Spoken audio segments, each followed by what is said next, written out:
In faith I do not love thee with mine eyes, for they in thee a thousand errors note. But 'tis my heart that loves what they despise, who in despite of you is pleased to dote. Nor are mine ears with thy tongue's tune delighted, nor tender feeling to base touches prone, nor taste nor smell desire to be invited to any sensual feast with thee alone. But my five wits nor my five senses can dissuade one foolish heart from serving thee,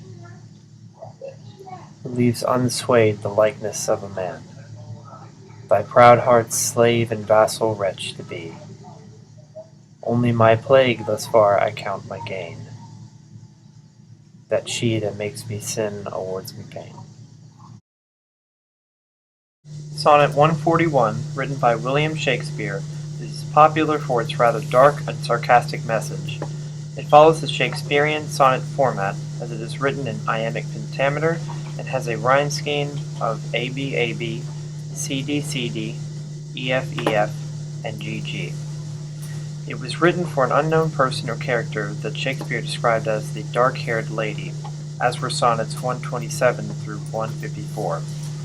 Sonnet 141 in particular reveals how the speaker views the dark-haired lady as an object of love and pleasure rather than someone he is truly in love with.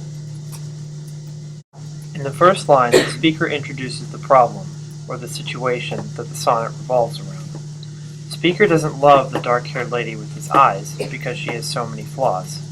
This is a parody of the iconic serenading of women that took place during Shakespeare's time. As opposed to describing the lady's beauty, the speaker confessed that she is not beautiful to him in the slightest. However, the speaker goes on to say that his heart loves what they despise, and despite her looks, he still loves her. Even though the dark-haired lady has so many flaws in her looks, the speaker still finds himself in love with her. This internal conflict is further developed in the sonnet, as the speaker is not attracted to her and yet is still in love with her. In his transition to the second quatrain, the speaker begins to list how each of his senses finds her disgusting. The speaker uses a metaphor for her voice, calling it her tongue's tune, which he says his ears are not delighted with. Her voice, her touch, her taste, most likely the lips, and her smell are all revolting.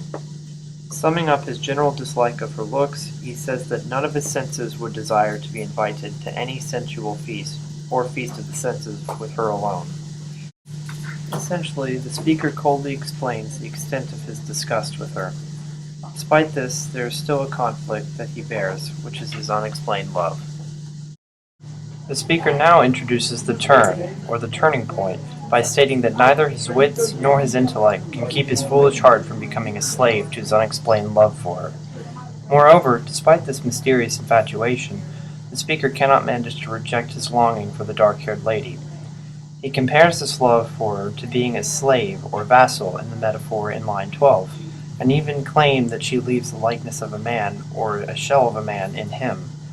This brings a negative view of the dark-haired lady's personality and a sense of cruelty from the speaker's perspective, both of which correspond with the speaker's previous critique of her looks.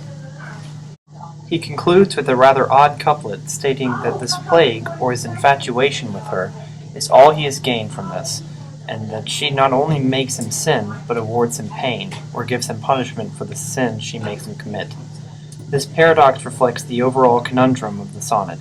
No matter how repulsive the dark-haired lady is in both looks and personality, the speaker cannot help but find himself in love with her, and cannot fathom as to why this is. Sonnet 141 reflects the contradicting emotion of love, and how it affects the speaker. It also parodies the way men would serenade women through sonnets or songs, as the speaker criticizes her looks rather than admiring and complimenting her beauty. Shakespeare also displays a contradiction to a traditional love sonnet by the inner conflict that takes place within the speaker. While he is able to resist the dark-haired lady's charms, he still finds himself to love her, despite the many flaws he sees in her. This rather blunt and cynical sonnet shows Shakespeare's critical and satirical side through his many contradictions and his metaphors.